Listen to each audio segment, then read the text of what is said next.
So we've sent you an updated question bank, and that is what we're going to be using throughout the course in that case. So you can ignore the first one that was sent to you. We're going to be using the no one now. The no one has what we've tried to do is to pick some selected past questions and then also add some questions from other sources to it in order for you to have a rounded question kit. So you will see that under each topic or under each standard, there are a lot of questions on them. So you can solve. That doesn't mean you're going to solve everything in class. We're just going to solve maybe one or two of them. The rest are for you to be able to go out there and go and solve them. Now, what I will entreat you to do is you solve them and then you can send them up for me to look at, and then I'll be able to assist you with it. It is to create that ecosystem for you guys so you'll be able to study very well. Now, last week we started with the overview of the syllabus. We discussed the various issues about the content of the syllabus, the breakdown of the syllabus, and then we saw the various standards that we're going to be going through. And we started with the issues about the conceptual framework and then the regulatory framework. We spoke about the scope of the conceptual framework in relation to objectives of financial statements, elements of financial statements. I think that was where we ended last week. To discuss the various elements of the financial statement. We defined what assets are, what liabilities are. Then we also spoke about the qualitative characteristics of financial statement. Am I right? Yes. So the qualitative aspects of the financial statements, we spoke about that as well. Discussed the fundamental qualitative characteristics and what? Enhancing qualitative characteristics, and we got a breakdown of what each of these entails and how we can use them in that case. So after we talk about the objective of the financial statement, the elements of the financial statement, the qualitative characteristics of the financial statement, the next thing we want to touch on is the measurement basis of the elements in the financial statements. And last week I told you to go and read on it. Did I? Did I?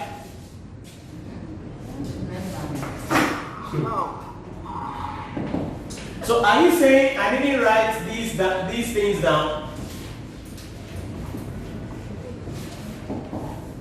Are you saying I didn't write these things to you guys? No. Yo, Mate, why? Yo.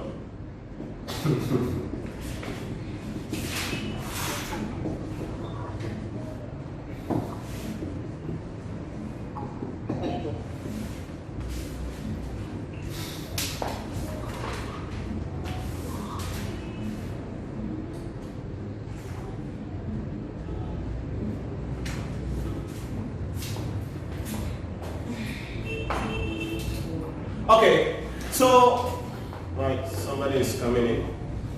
Now, so when it comes to measurements of the elements in the financial statement, there are various bases of measurements that we can use, and we're going to be discussing these later on. I just want to give you a brief overview and understanding of them as and when we start. Market value, replacement cost, net realizable value, value in use. So when we say market value, or something is being carried at its market value, what does that mean? What is market value of an asset or market value of a transaction? What is market value? Market value The price at which you will get the item in the market. Okay, the price at which you will get an item in the market. Okay. The price at which you get an item in the market. So what is the current price at which the thing is being sold? That is the issue about the market value of the asset or the market value of the property. Please note that interchangeably we use market value as what? Fair value as well. Now what is fair value? When we say fair value of an asset, fair value of the liability, fair value of a property, what is fair value? Any ideas?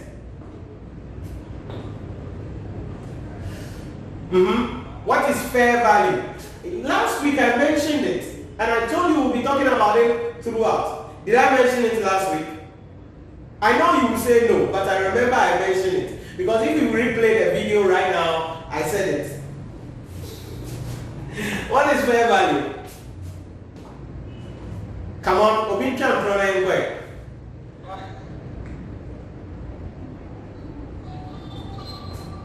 Ayo, Obi phone you do. Joe, Eric, Manson. Okay. Yes. Now, when we say fair value, listen carefully. Fair value simply is defined as the value at which an asset can be sold or a liability settled. So the value at which an asset can be sold or a liability settled between market participants in an arm's length transaction. The value at which an asset can be sold or... Who is giving me a lot of feedback like that? Can you mute? Please mute and then... Because I'm hearing myself from your feed. Ready is Christo. Okay, yes, I've muted him, I guess. Alright. So fair value simply refers to the value at which an asset can be sold or a liability settled between market participants in an arm's length transaction. That is fair value. So if I have this water, at what price can I sell it? That is the fair value of what? The water. If I am owing you and I'm supposed to pay you, the money I'm supposed to give you becomes what? The fair value of the liability. So we can have fair value of an asset, which is the value at which it can be sold now in the marketplace.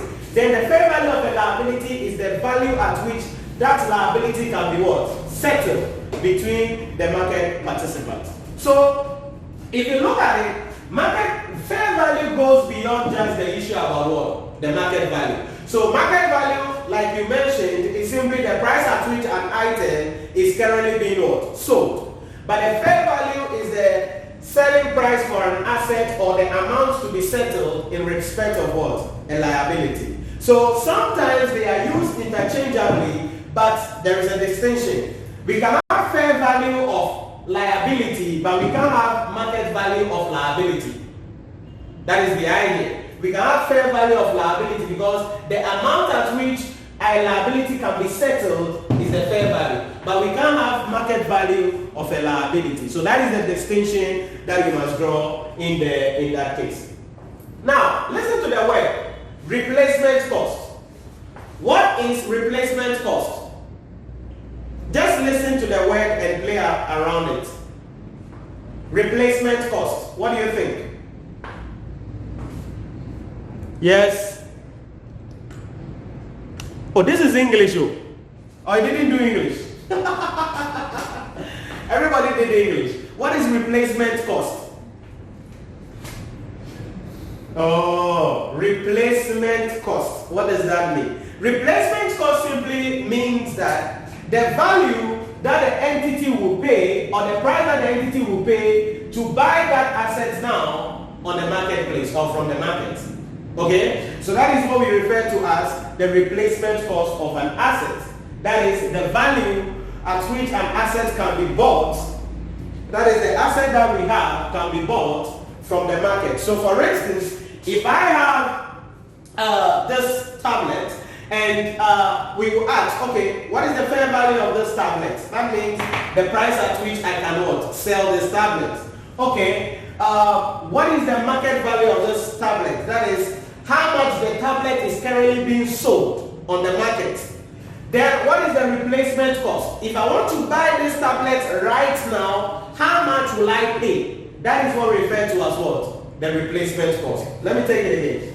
The fair value is how much I can sell this tablet. The market value is how much it is being sold on the market.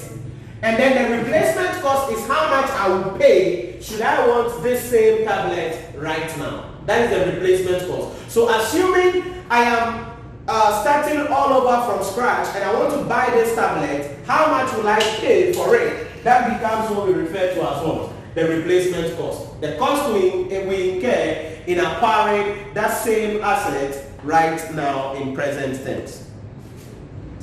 Then we have net realizable value. All of these things we'll be talking about them later on. They are under various topics, we'll be discussing them later on. Net realizable value simply refers to the fair value of an asset less cost to sell. Fair value less cost to sell.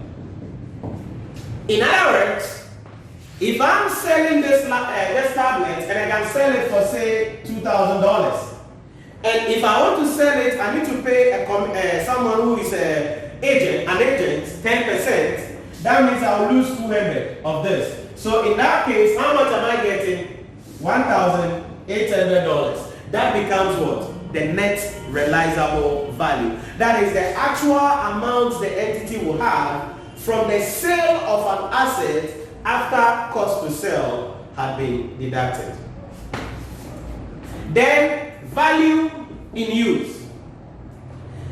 The value in use simply refers to the present value of the future cash flows from the continuous usage of the assets. The present value of the future cash flows from the continuous usage of the assets. The present value of the future cash flows from the continuous usage of the assets. That is what we mean by value in use. And value in use and net realizable value, we will talk about it later on under IAS 36, impairment of assets. So what does that mean? Okay, so get a concept. If I sell this laptop now, this tablet now, it's $2,000. If I want to sell it, I need to pay an agent a 10% commission. That is $200. So in a nutshell, if I'm selling this tablet today, I'm going to get $1,008. That is my net realizable value, step one. Then we say that the value in use simply means if I decide not to sell this tablet and I continue to use it for the next 2 years, how much money will I be making directly from this tablet? That is what we call what? The future cash flows from the continuous usage of the asset. But you see, when we are determining value in use, we must discount the future cash flows into what? Present things. So, and this cash flows we are talking about entails two things. The cash flows we are having from the usage of the assets, and then the disposal value, or if you want, the scrap value. So if I can use this tablet for the next 2 years, and every year I can make $3,000, that will be $3,000 times 2, and we'll discount it into present term. Then at the end of that time, I could sell the tablet for say just $800. So when we discount these two cash flows, that is what will give us what? The value in use. Please note, please get this well. Even though, like I said, we'll be talking about these later on, get this at the back of your mind. When we are doing the present value of the future cash flows, we use what is called the pre-tax cost of capital of the company. We use the pre-tax, so that is going to be the discount factor that we're going to be using. The discount factor to be used will be the pre-tax cost of capital of the company, because we have pre-tax and post-tax, but we're going to be using before tax cost of capital to discount to get a value of the assets. So these are some measurement bases that you need to understand. Like I said, we'll be talking about each of them later on in the discussion, but it is part of how we can recognize, we can measure elements in the financial statements in our books. Usually, under inventory, we'll be talking about net realizable value. Under impairment, we'll be talking about net realizable value and then value in use. Under assets, we'll be talking about fair value and replacement cost, and all of these we'll be discussing about them. So these are measurement bases that we can talk about. Let me add this one, the historical cost. Forgot that. Now, what is the historical cost? I think I told you about it last week. When we say the historical cost of an asset, what does it mean?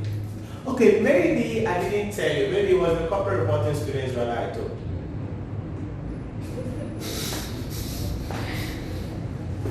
Did I tell you about historical cost last week? I did it right. Okay, so when we say the historical cost of an asset, it simply means the initial cost of what? The asset. That is the cost at which we bought the asset. That is the historical cost. So how much did we buy the asset at the date of acquisition? That becomes the historical cost. And like I said, we'll get into it deeper. There are certain assets you must carry them at fair value under investment property IAS 40. There are certain assets we need to carry them at their historical cost. Then there are certain assets we can only carry them at their replacement cost. And we will get into some of these later on as we build up on our knowledge on this. So these are a number of measurement bases that we can talk about in recognition and measurement of elements in the financial statement. Any questions, please? Everybody good? Okay. So it means we can go. Now, after we talk about the measurement basis, the next thing we need to... Calvin, you want to say something? No, I'm fine. Okay. In case... after we talk about the measurement basis, the next thing we want to talk about is the underlying assumptions. Underlying assumptions. Zoom, please, I've said that if you realize that my camera is becoming blurry or you can't see well, you indicate, okay? So that I make sure we are on the same page. Okay. Right. So what are the underlying assumptions in the preparation and presentation of financial statements? Any ideas? Underlying assumptions used in the preparation and presentation of financial statements. Yeah, you want to try? Come on. Accrual. You were thinking, I don't want to lie, so that Nhyira will beat me. Accrual basis. What else? You got it. Going concern. Now, what kind of kwasa? Share. When your papa, who explain it? Say, "Mona mokai." Says, "I will walk up be our better." It is a one council and then So, what is the accrual basis about? And then, what's the going concern about?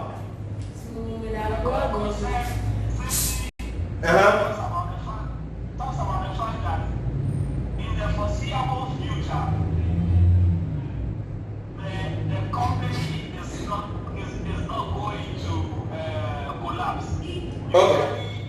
Usually a year forward for the accounting period of the what you call the entity. Okay. Okay. So. The company is not going to collapse. Okay. Okay, so that is a layman's understanding of what going concern means. Anybody else with any other explanation on the going concern? Nanaya, you can come in with your accrual. I want to use layman. Okay, so go. Okay, so with accrual basis, you recognize transactions even when not cash is received. Okay. That's what I mean. Okay, so that is the basic idea. Cash or not, You have to recognize the transaction. So when the transaction takes place, then we actually what? Recognize the transaction. Alright, so that is the idea. The accrual basis is simply the basis of accounting where transactions are recognized not when cash is received or paid, but when the transaction takes place. So transactions are recognized when not cash received or paid, but when the transaction actually what? Takes place. That is the accrual basis. Accrual basis. I think last week, did we talk about recognition of elements in the financial statement? The difference between recognition and disclosure, was it you guys? If there is something that I say that I've told you, that means maybe I've told the corporate reporting student, they are Saturday morning. So you see from Friday evening to Saturday morning, the brain is still working that way, son. Alright, so that's accrual basis. It is a basis of accounting used where transactions are recognized not when cash is received or paid, but when the transaction what? Takes place. That is the accrual basis. Then the going concern concept states that a business must be seen as the one operating into the foreseeable future. Now, don't think foreseeable future means 5 years from now. That was what was mentioned earlier. It is limited to what? The next 12 months. Okay, a business should be seen as the one operating into the foreseeable future. As such, closing balances are carried forward from one accounting year to the other accounting year. A business must be seen as the one operating into the foreseeable future. As such, closing balances from one accounting year are carried to the next accounting year, are carried forward to the next accounting year. And please note, foreseeable future means that the entity can operate in the next what? 12 months. In the next 12 months. First, when we talk about foreseeable future, we just leave it there. But when it comes to the professional accounting, foreseeable future means the next 12 months. In other words, this is what it means. When preparing and presenting financial statements, management must assess whether the entity can operate in the next 12 months. And there are indications of going concern issues, and that is not in your syllabus, that is in advanced audit and assurance, and we'll be talking about that later on. But for instance, if we are losing key staffs, that means we can't operate into the next foreseeable future. If we are losing key suppliers or key customers, it could affect us. If we are our license, or there is a law that tells us that we're going to be losing our license, like the banks and those things that occur, and after that they collapse, or they will collapse, all of that, then there is also an issue that we need to talk about there. Now, please listen to this. The fact that a company has lost a key staff, the fact that a company has lost a key supplier or a key customer does not mean the company cannot operate into the foreseeable future. So this is it. If there is a mitigating factor, then it becomes no problem. What does that mean? Yes, they have lost their CEO, but they have brought a new CEO from a top firm. Then there is no going concern issue. Yes, they have lost their key customer, but they have signed a new contract with what? A bigger customer. So let me give you an example. Let's say I manufacture Sobolo and I sell Sobolo. So I used to sell to Westfield Mall. Then all of a sudden Westfield Mall came and said, we won't buy Sobolo from you again. Every month I produce, let's say every day I produce 10,000 Sobolo, and Westfield Mall buys 9,000 of that. Then they said they won't produce again. Do you think I can operate as a business? No. Because when I produce the Sobolo, who is going to buy? Nobody. Now, as they say they won't buy, I go to A&C Mall or Accra Mall, then I sign a deal with these two firms. Now they are saying that they want to buy 20,000, the two of them combined. So there is no going concern issue. So the fact that there is an indication doesn't mean it is wrong. Rather, if there is a mitigating factor, then the company can operate into the foreseeable future. So that is the two things. Accrual basis, recognizing transaction, not when cash is received or paid, but when the transaction takes place. Going concern, seeing the business or the entity as the one operating into the foreseeable future. As such, closing balances from one accounting year are carried forward to the next accounting year. And we are saying that the foreseeable future means the business can operate in the next 12 months. In the next 12 months. Now, these are the underlying assumptions as the conceptual framework talks about, but there are other concepts used in the preparation and presentation of financial statements. Any ideas about them? Where was you at level 100? And I'm on way accounting or high school, unless otherwise you didn't go for lectures because you didn't like your accounting lecturer. Your head like coconut, you were not liking your lecturer. What are some of the others? Some of the other accounting policies. These are accounting policies for information. Matching goes with this guy. Matching and accrual goes with this guy. Substance over form. Matida. Okay, what did I be able to explain? What did I be able to explain? And then let me just grab my slides so that I'll be able to fill you with some of these things here. Let's see. Okay, so matching concept, consistency concept. I told you this last week. Consistency, that one I remember it was you, not the people. Prudence or conservative concept.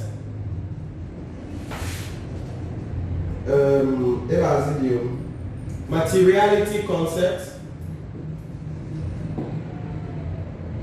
Yeah, these are the other four we can talk about real quick, and then we sign off on them. So, any idea of these concepts? Like, just give me your layman's view. Let's see, quickly. Yes, no. With the prudence concept, yeah. You don't anticipate profits, but you make provisions for losses. Okay. So the prudence or conservative concept simply states that the entity or management is prohibited from making provision for future profits, but is required to make provision for future losses. You get it? So that is the prudence or conservative concept. It states that an entity or management is prohibited from making provision for future profits, but is allowed to make provision for future losses. That is why we have provision for bad debts, provision for depreciation, provision for discount allowed, provision for other forms of liabilities. We'll talk about them later on. So that is the prudence concept. So you can't say, next year we will make a profit of $20,000, then you bring it to this year's financial statement. You can't do that. Rather, you can say, next year I'm going to be paying something which I owe now, but I'll pay it next year, so let me make provision for it. Or someone will give me money, but it is likely the person will not be able to pay, so let me make some provision for what? Bad debt. That is future losses. But there is an exception to that, and we'll talk about it under IAS 37. So that is the prudence and conservative concept. Any other? Which else? Which one else? Yes? Oh, consistency. Last week I told you about consistency. When we're talking about the comparability, about the qualitative characteristics of the financial statement, what did we say about consistency? We said if you start with a set policy, you have to continue with it so that you'll be able to compare the same policies you used in the previous year with the current year. Okay. If you change the policy, it makes comparing very difficult.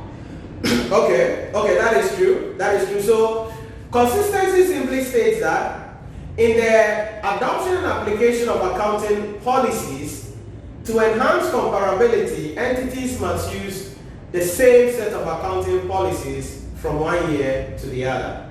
So it states that in the adoption and application of accounting policies, to enhance comparability, entities must use the same accounting policies from one year to the other. That is consistency.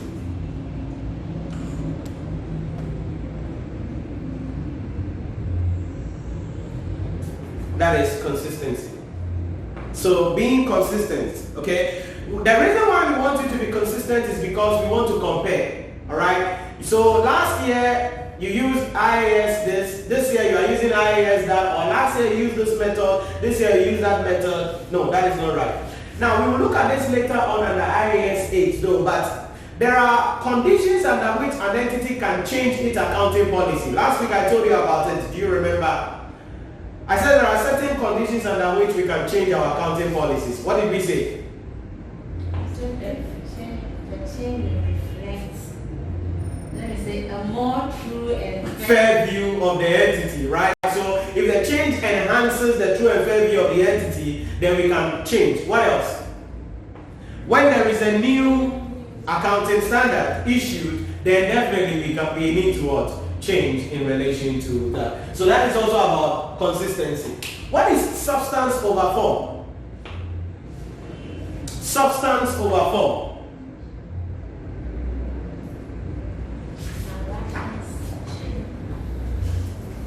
Go.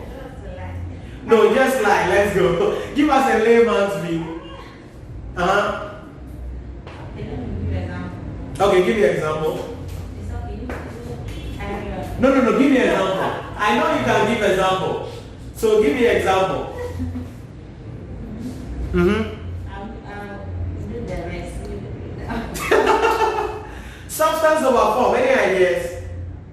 Now, substance over form simply means that you see in recording or recognition of transactions, the entity record the economic nature of the transaction over the legal form of the transaction. Does it make sense? We record the economic nature of the transaction over the legal form of the transaction. Now, let me explain this to you.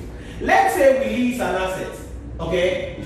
If we lease an asset, remember, this is a finance lease. So we are the ones controlling the assets. So we lease the asset, it's a finance lease. Now, if we lease the assets and it's a finance lease, what do we do? In accordance with IFRS 16, we are supposed to recognize the asset in our books. So we will debit right of use, don't worry, we will do this later on, but I just want to explain the point. And credit lease liability. Now, is the asset in our name? No. Because when we go to the ownership of the asset, it's not in our name. It's still in the name of who? The lessor. So if you look at the laws, it is not ours. So we cannot incorporate it in our books. No, we are incorporating it in our books because when it comes to the economic terms, all the benefit of the asset is now going to what? Flow to us. We are the ones controlling and directing what the asset should be used. So we will record the substance of the transaction over the legal form of the transaction. So legally, we don't own the asset, but because of the economic benefits that is flowing to us, we will now be the ones to what? Recognize the asset. That is what we mean by substance over form. Recognizing a transaction in accordance with or a transaction using its economic nature or its economic substance over its legal form. So you are looking at the transaction, looking at it in terms of its economics and not just about its legality in that case. So that is also something we can talk about in relation to that. So in a simple language, we could say it is where the economic substance of a transaction is recorded rather than its legal form. It is where the economic substance of a transaction is recorded rather than its legal form. Rather than its legal form.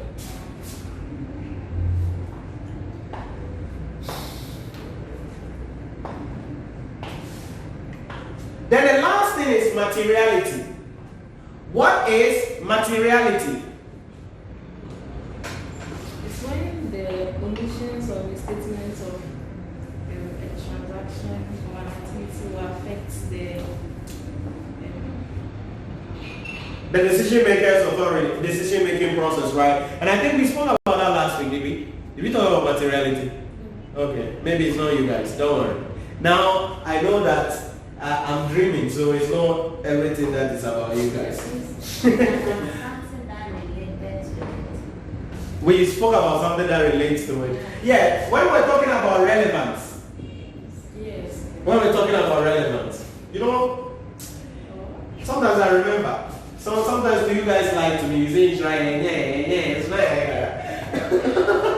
Okay, so that is materiality. So we say that an information is material if its inclusion or misstatement, if its misstatement or omission affects the decision-making authority of the users of the financial statements, Then I told you, if I remember, I told you that materiality depends on two things. The nature of the transaction and what? The size. Do you remember? That was where I drew something here. That my wife and her security company, they are providing us services.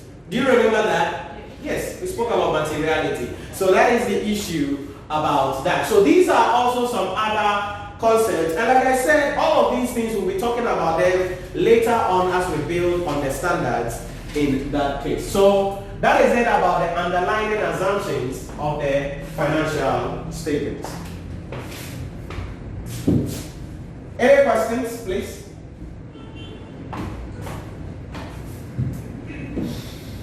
Okay. Now, one thing we've been mentioning all this while is that people are going to be using the financial statements. So the question we ask ourselves is, who are the users of financial statements? So let's run through that real quick. Users or who are the stakeholders of the company? Stakeholders. Don't give me an example, give me definition and Sandra. Who are the stakeholders of a company? Give me a definition before example. Because sometimes when I say example there, you are jumping. When I say definition there, everybody is running away. Yeah, those their actions affect the or body that has an interest in the form of investment or in the form of having an affiliation with the organization is a stakeholder of the organization. Okay. Somebody who has an interest and or has an affiliation of the organization is a stakeholder of the business. Okay. Nana, you were saying someone whose action affects the company. Okay. Okay. Yes, I think these are all the things. So Montreal definitions into what I call. Now, so in a simple language, we say that stakeholders are individuals, group of people, or entities who are interested in the operations of an entity and are affected directly or indirectly by the operations of an entity. Okay, so stakeholders are individuals, group of people, or entities who are interested in the operations of an organization and are affected directly or indirectly by the operations of the entity. These are who we refer to as stakeholders of the company.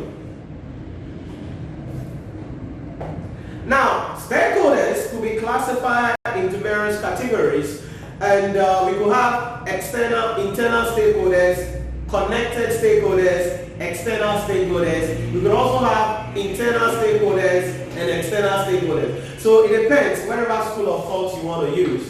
But now you can give me the example. Customers. You say it and you tell me what the kind of information they need. Let's go. Yes, customers. Who else? media. Management. Obi said media. Some who the PS here. Shame. Management, employees of the companies, suppliers, bankers or creditors, something like that. Okay. Who else? Shareholders. Hey, how can we forget these guys? Government. On no ground here. One background, one background. All of directors. Yeah, that is what we put under management, BODs. Okay, management of board. Yes, management of board of directors. So let's go. We're not going to talk about all of them, but let's just pick some of them and then discuss them real quick. Customers. What information do they need from the company and why are they interested in the company? Any ideas? If some customers depend on the company for their livelihood, so if they are going to engage the entity, they would want to know whether the entity will collapse in the foreseeable future or not. Okay. So that they can use that to take decisions. Okay. So they are interested in the financial information of an entity because they rely on the products or services of the entity either for their survival or for their business as well. As such, they will be interested in the financial performance and position of the entity to assess whether the entity can operate into the foreseeable future and they can continuously buy from that particular entity. That is the reason why they need the information. Employees. Why do they need that information? Come on, these things you know, no? Job security. Job security. It's true, but I just don't like job security like that, straight like that. I know. You know I don't like it, but you are saying it. Okay, for job security. Okay, and what else? Negotiation of salary. Okay, and then other employment benefits. So employees, according to Peter Drucker, are the lifeblood of the entity. So they are interested in the financial performance, financial position of the entity in order for them to be determined and be assured that they will continuously be working in what? The company. Not only that, so that they can negotiate their salary, the trade union, they can negotiate their salary. So that if the company is making money, you can go there and say, hey, but hey, before you go and ask increment in salary, don't just go there by heart.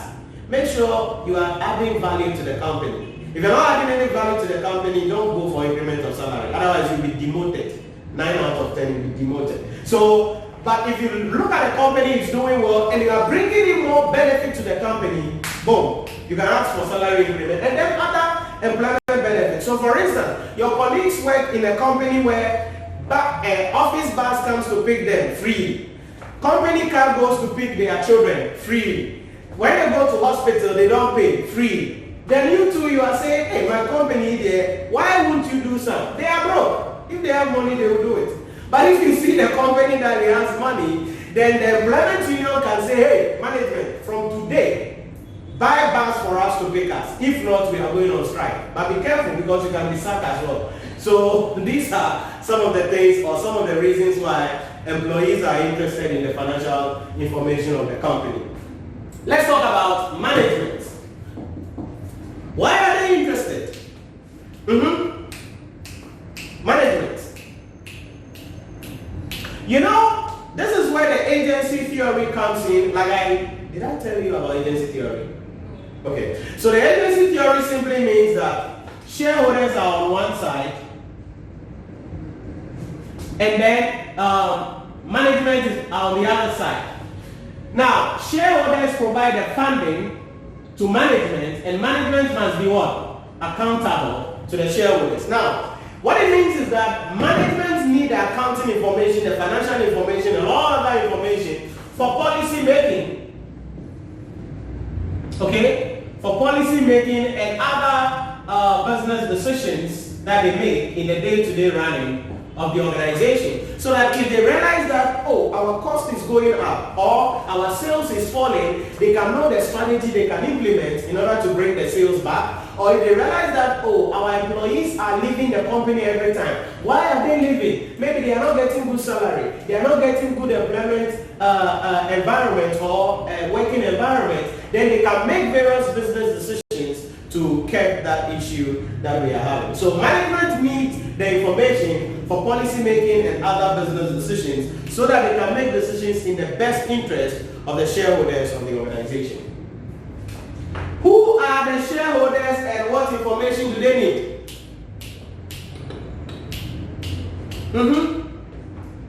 Why, if you are a shareholder of the company, why will you need to know the financial statements of the company? Why? What are shareholders interested in? Yeah? And to know if they are doing well and they can be able to pay dividends. Okay. For their dividend. And also to make other investment decisions. To decide whether to sell their shares or not to sell. Like for instance, you own shares in MTN or you own shares in Access Bank and they pay dividend and you don't like the dividend, you can sell your shares and go away. Nobody will catch you. Or you can buy more of the shares if the dividend is big for you in that case. So shareholders are interested in the financial performance and financial position of the organization so as to determine their returns in the form of dividends and also to make other investment or divestment decisions. Whether they should increase their investment or they should even sell their investment and then go into something else to make divestiture decisions. So that is why shareholders are interested in the financial information of the company. Government.